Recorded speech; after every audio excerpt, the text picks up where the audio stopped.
Blockchain and smart contracts are the underlying technologies powering all digital assets.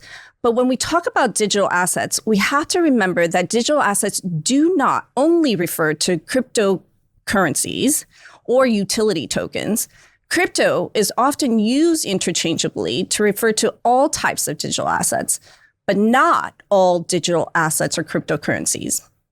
Other digital assets include NFTs, stablecoins, CBDCs, and tokenized securities or security tokens. Each type of digital asset comes with different characteristics and regulatory parameters, making it very important to understand them not only as a standalone concept, but also in relation to one another.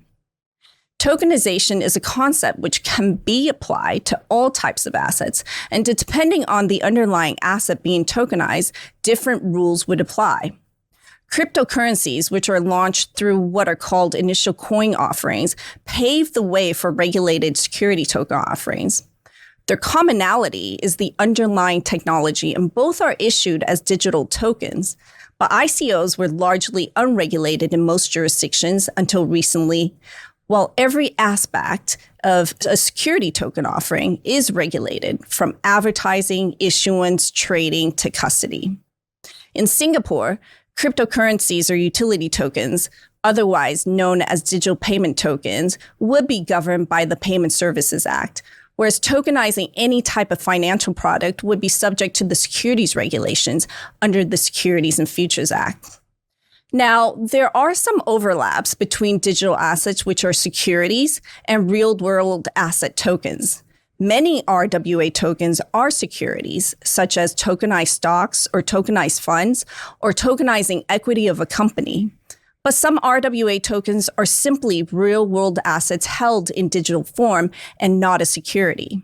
For example, if you tokenize a house in its entirety, so you have a digital representation of that house, that is in and itself not a security.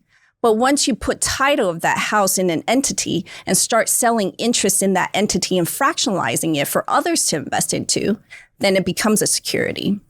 This applies to all real-world assets. Simply representing your interest in digital form does not transform the character of that asset.